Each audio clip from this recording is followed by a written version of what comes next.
Lo normal, para quienes tenemos bibliotecas, es que sea una auténtica tragedia perder una obra que nos interesa, un libro que queremos tener, y cuánto más, si lo que estamos buscando es una obra en varios volúmenes y encontramos todos los volúmenes. Aún más si lo que circula habitualmente es una colección limitada. De hecho, de la obra que estaba buscando, se pueden conseguir con muchísima facilidad los 4 primeros volúmenes. Añoraba y deseaba el quinto, y encontré una edición que tenía los 5 volúmenes. Una rarísima edición que tenía los 5 volúmenes, y que además había pertenecido a una notabilísima enfermera del siglo XIX, una pionera de muchos campos y muchas líneas que ella abrió en ese menester, en esa función, en ese oficio, en esa disciplina. Pues contra todo lo que podría suponerse, estoy celebrando y estoy rebosante de felicidad y pleno de regocijo porque han vendido esos 5 volúmenes, con lo cual dejo de estar tentado de comprarlos y me doy cuenta de que me he liberado de un error, porque si los hubiera comprado, desde luego habría sido un error, porque ni a mí me interesa una pionera de la enfermería, sea cual sea la técnica, es decir, pues me da igual que ella tuviera estos libros. Está bien saber que los tenía, porque eso desde luego da noticia de su amplitud de intereses y de su amplitud de mente. Desde luego, por supuesto, grandes alabanzas para ella por tener esta colección. Luego puedo ver la ficha de quién era, o puedo intentar recordarlo. Una enfermera norteamericana muy importante. Bueno, da igual. Ese fetichismo de pertenecer a una de las enfermeras más importantes de Estados Unidos, no lo tengo. Y en segundo lugar me di cuenta de que aparte de que está todo digitalizado y muy bien digitalizado y muchísimas veces, tanto a modo de fotografía como en texto puro, y muy bien, y ahora veremos que verdaderamente son ediciones cuidadas.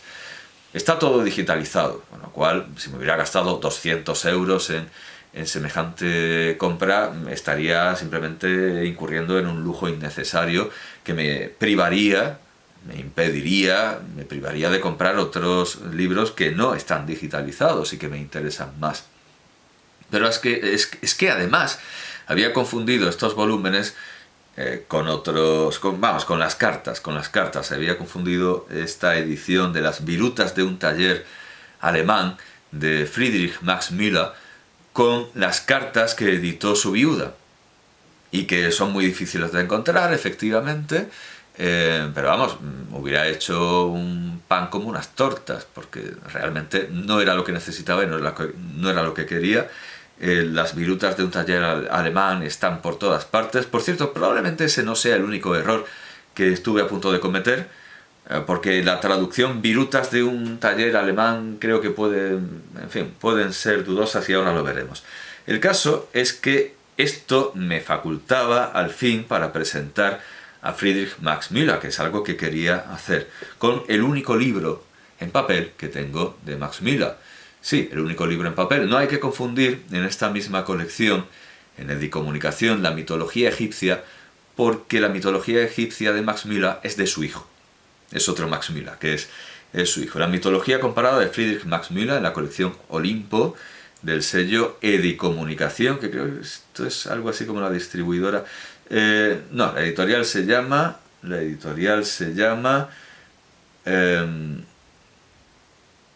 Edicomunicación, y me acabo de dar cuenta de que mi ordenador no se ha muerto, pero se va a morir porque no lo he enchufado y me está pidiendo batería desde hace muchísimo tiempo. Para un autor que me importa tanto, son múltiples, son desde luego demasiados los errores que estoy cometiendo. Bueno, sí, Edicomunicación, eso es, Edicomunicación. Aquí está, un segundo, ahora vuelvo.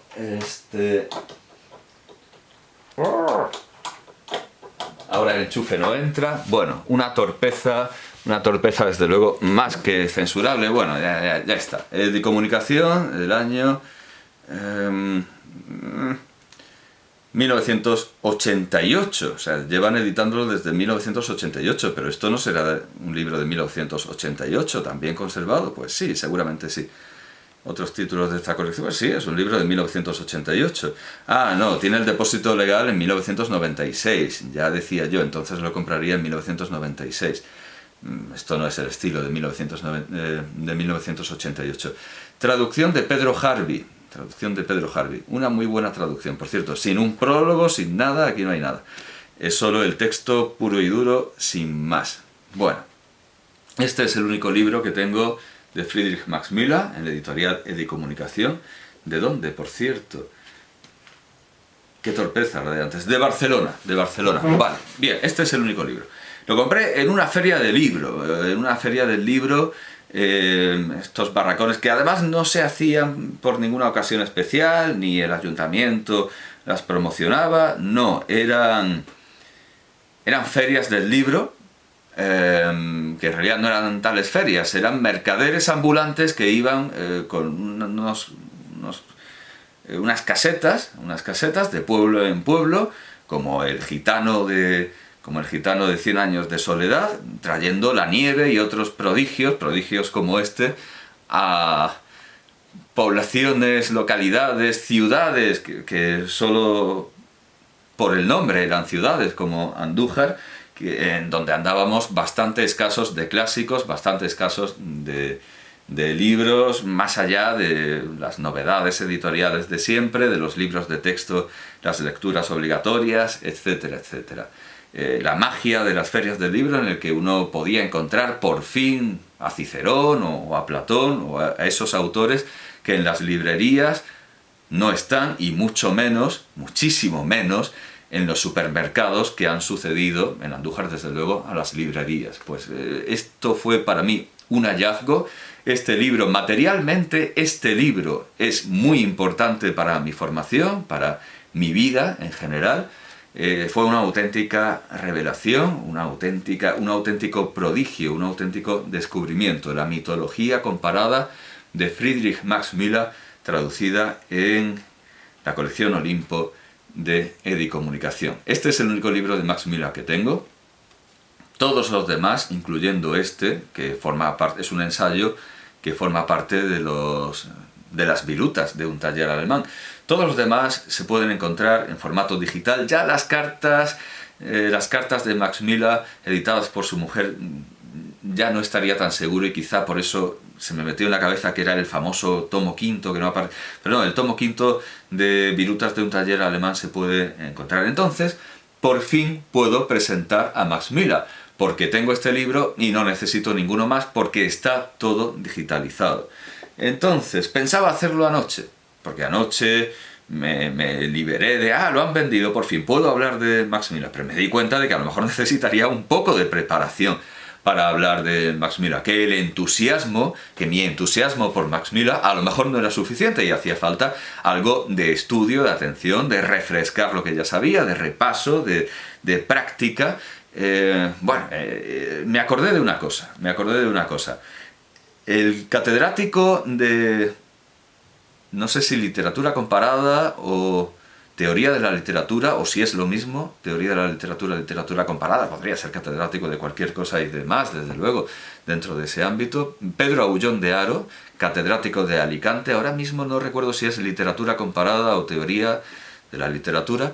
El catedrático Pedro Aullón de Haro, que es una figura notabilísima y lamentablemente un poco aislada, y no es lo frecuente, es decir, alguien que defienda a nuestros grandes autores del siglo XVIII, al abate Juan Andrés, a Lorenzo Hervás y Panduro. Claro, para mí es más importante Hervás y Panduro, y para él lo es Juan Andrés. En esto siempre discrepábamos, porque yo siempre que hablaba con arrobo y admiración de Hervás y Panduro, pues él me añadía, y Juan Andrés, y yo, sí, Juan Andrés, pero no puedo evitar que mi interés sea muchísimo mayor hacia la figura de Hervás y Panduro, a quien, por cierto, conocí primero como personaje de ficción antes que como autor, porque es un personaje de ficción en el manuscrito encontrado en Zaragoza del conde Jan Potocki, el sabio Hervás, esa especie de transfiguración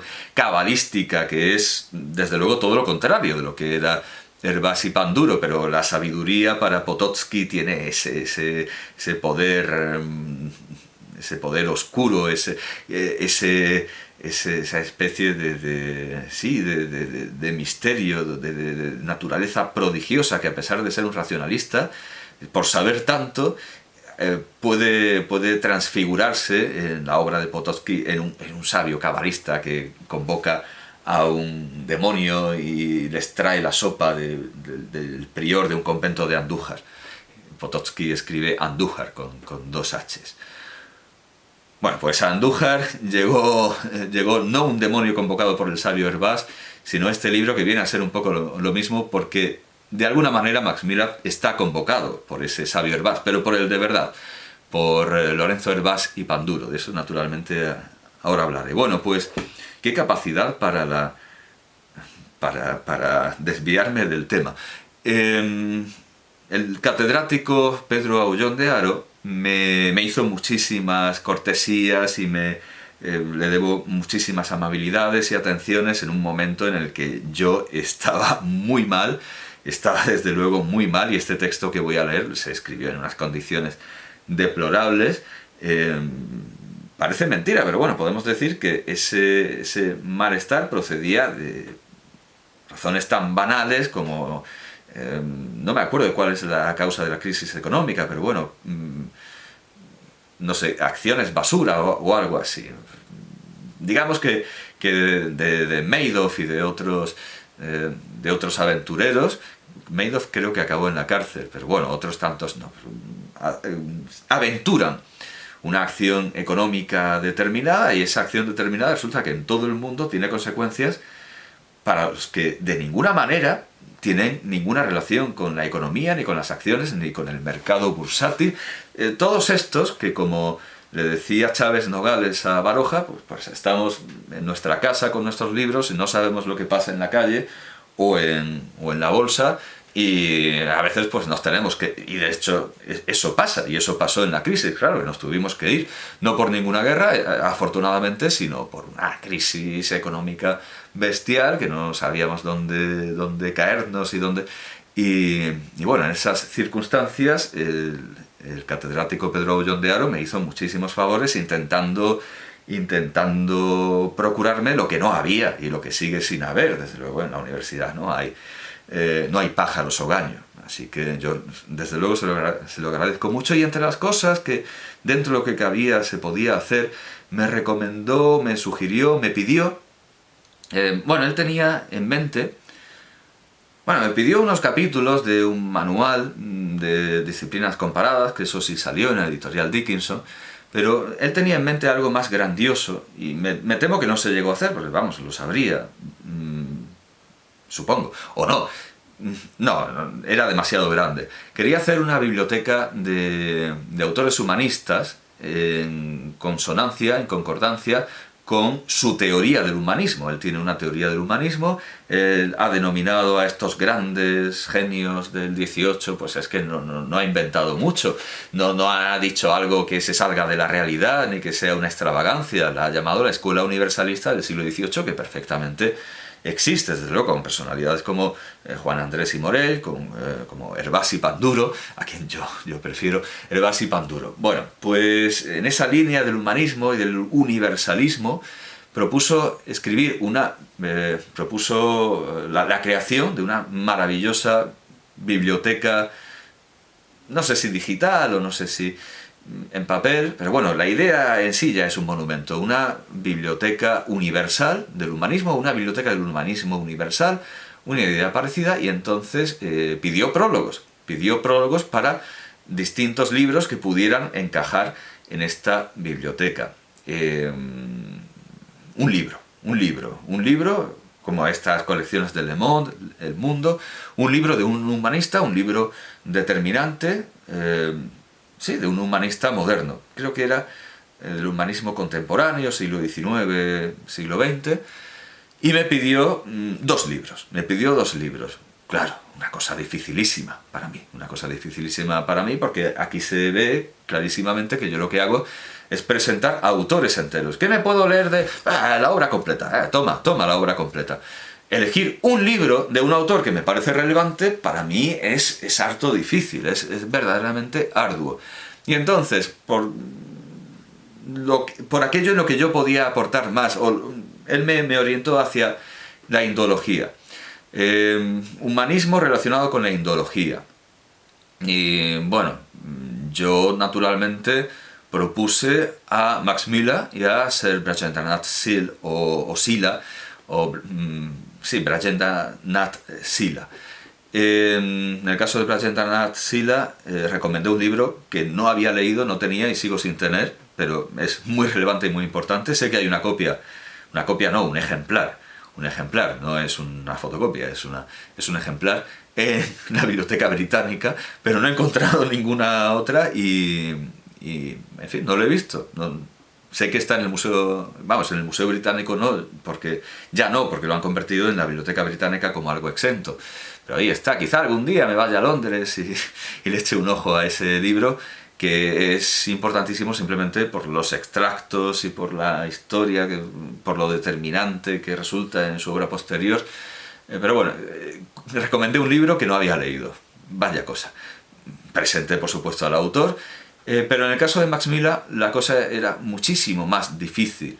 De hecho, claro, en el caso de Sila es que es más fácil encontrar conferencias suyas sueltas en prensa que los propios libros. Las conferencias están digitalizadas y los libros no. En el caso de Max Müller la cosa era complejísima. Así que hice trampa. Tal cual, hice trampa. Me dicen, un libro de un humanista relacionado con la indología. Y digo, vale, el humanista es Max Müller, por supuesto. Friedrich Max Müller, por supuesto. El libro. Bueno, pues se me ocurre que Virutas de un taller alemán, que en realidad no es un libro, es una colección, sí es un libro que tiene ese título, Virutas de un taller alemán, pero que es una colección de 5 tomos de ensayos dispersos.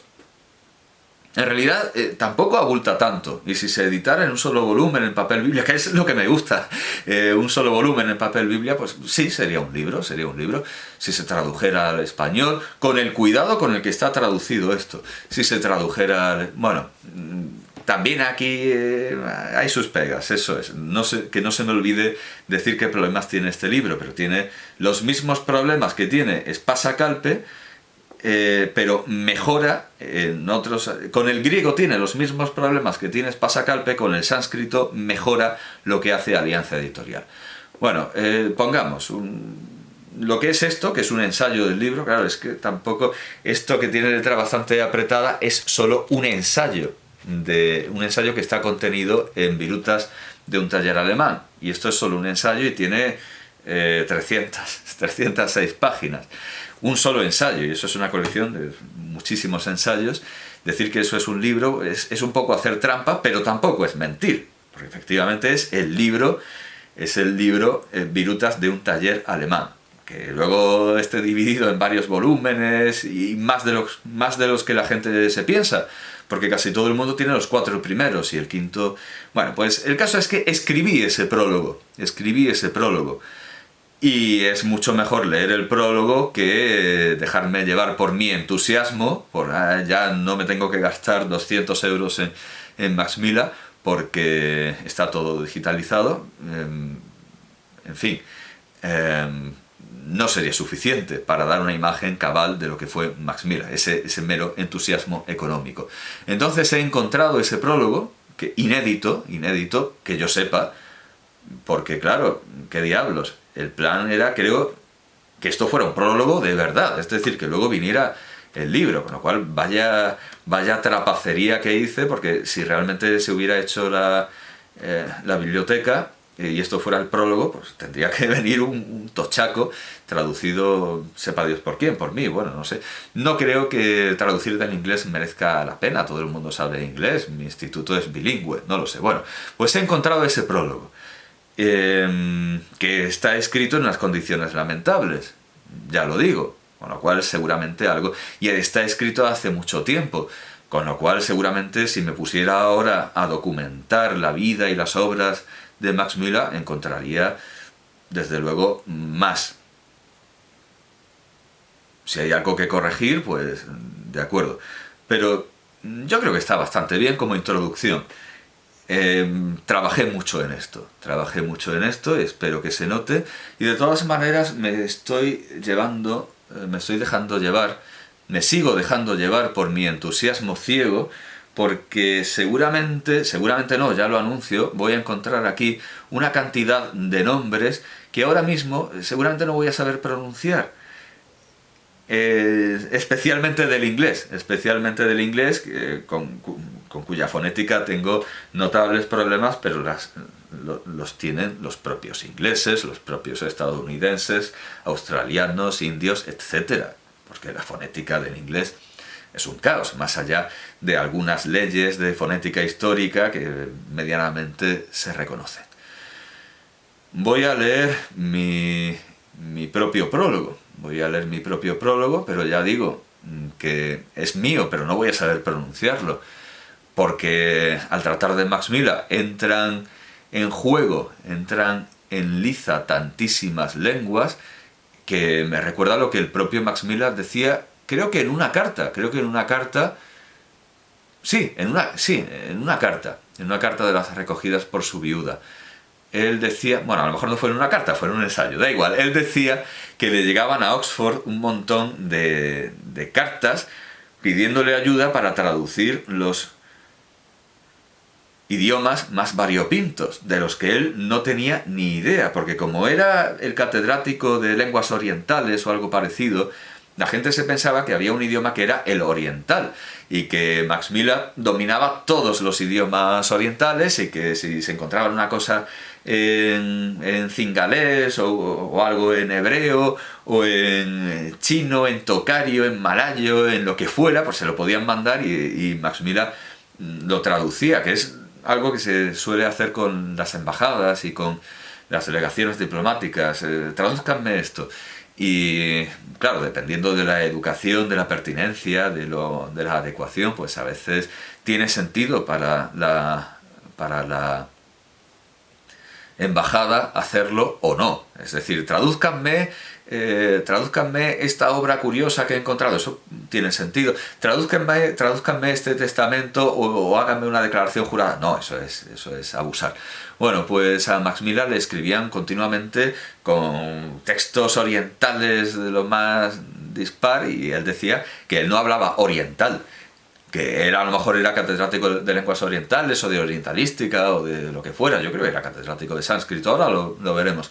Pero que no había un idioma que fuera oriental. Entonces, que me disculpen quienes me escuchen si no pronuncio bien el oriental. Si mi manejo y práctica del oriental está un poco oxidada. El prólogo. Bueno, era el típico prólogo en dos partes. Uno para la vida del autor y otro para la obra. Y una bibliografía, creo que ese era el plan. Entonces, la vida del autor, la primera parte. El muy honorable Friedrich Max Müller. Muy honorable Friedrich Max Müller. Con su título. Y también a Brajendranath Sila lo puse como Ser, porque él era Ser y Sri. Tenía dos títulos muy parecidos, gráfica y fonéticamente. Era Ser por el Imperio Británico y era Sri por el respeto y prestigio hinduista. Muy honorable Friedrich Max Müller, 1823-1900. Y empiezo así. El conde Angelo de Gubernatis, o sea, ya, claro, había pensado otros posibles humanistas y como solo tenía dos, pues digo, hablo de ellos de pasada para que la gente los conozca. El conde Angelo de Gubernatis, ilustre comparatista, afirma que tras la lectura de la edición védica de Friedrich August Rosen, Max Müller y Franz Felix Adalbert Kuhn crearon la mitología comparada, si bien debe considerarse a Max Müller su máximo expositor. Claro, también pensé en Rosen, que tiene una magnífica traducción del Rig Veda en latín, una auténtica preciosidad en cuanto a la lengua, a la poética, a la filología, y qué diablos, es que es una edición bella, es una... tipográficamente, editorialmente es un prodigio, el Rig Veda de Rosen, es una auténtica maravilla. Bueno, pues naturalmente hizo impresión en Müller y Kuhn, y como dice de Gubernatis, el conde de Gubernatis, a partir de ahí crearon la mitología comparada. Pero digo, si bien debe considerarse a Max Müller su máximo expositor. La parodia de sus ideas en el panfleto El mito solar de Oxford, citado por de Gubernatis, remite a las parodias contra el comparatismo dieciochesco de Charles-François Dupuy. Si en la antigüedad Pródico y Evhémero habían antropologizado los mitos, Dupuy los consideraba relativos a fenómenos astronómicos, con notables errores. No cuento el contenido de ese panfleto, El mito solar de Oxford. Como Dupuy era una especie de evhemerista que veía en los mitos el reflejo, la descripción de fenómenos naturales, inmediatamente se llevó al absurdo hasta el punto de... Creo que el culmen de toda esta literatura crítica contra el neoevemerismo de Dupuy fue el panfleto que negaba la existencia de Napoleón y afirmaba que Napoleón era un mito solar porque había nacido, porque reproducía trazas comunes de muchos otros mitos solares. Entonces, ante lo que se encuentra Max Müller para hacer su mitología comparada es con ese evhemerismo que es antiquísimo. O sea, Evhémero había empezado, y Pródico también, Pródico y Evhémero habían intentado racionalizar los mitos, ciñéndolos, relacionándolos con la realidad histórica, material. Para Evhémero, los dioses de la antigüedad eran héroes divinizados, héroes de la antigüedad divinizados. Y todo lo que se contaba de ellos eran, en realidad, secuencias históricas, hechos históricos que habían sido deturpados por la fantasía popular y por sus creencias religiosas. Max Müller ve en la mitología, ante todo, o sea, es un poco evhemerista Max Müller, ve en la mitología, ante todo, fenómenos naturales y lingüísticos, metáfora y corrupción léxica, que es algo que evidentemente también procede de la antigüedad. San Isidoro de Sevilla nos vamos a encontrar muchísimas explicaciones mitológicas a base de filología, a base de una ciencia del lenguaje más ingeniosa que basada en hechos. Y San Isidoro no es el culmen ni el... No, San Isidoro está a mitad de camino en la tradición, con lo cual, ya digo, esto es muy viejo. Lo que hace Max Müller, justificar el lenguaje, justificar o explicar la mitología como una especie de enfermedad o de tumor o de excrescencia del lenguaje, es muy viejo, es muy viejo. Tenemos a Pródico, San Isidoro, y por supuesto antes que San Isidoro, Varrón, tenemos a, Pródico, Evhémero, Varrón, San Isidoro, y por supuesto los libertinos, los ilustrados. No inventa, desde luego, nada en filología comparada, por supuesto, eso ya está creado, pero tampoco en religión comparada, pero sí hay una diferencia notable, cualitativa, no solo cuantitativa. Ahora lo vamos a ver, claro, es que su método es mucho, más científicamente, está mucho más científicamente fundado. Max Müller ve en la mitología ante todo fenómenos naturales y lingüísticos, metáfora y corrupción léxica. A diferencia de otros comparatistas dieciochescos, como Sir William Jones, Max Müller intenta seguir un método científico calcado de la anatomía comparada, como su maestro Franz Bopp en la lingüística comparada, lo que lo distingue de sus precedentes. Es decir, él no inventa la filología comparada científica basada en los métodos de la anatomía comparada, porque eso ya lo hace Bopp, que es su maestro. Él lo que inventa es la mitología comparada según los métodos de la filología comparada. A diferencia de su rival en indología, Sermonier Monier Williams, Max Mill nunca pensó que el primer objetivo de estos estudios fuera la conversión al cristianismo, sino más bien una mejora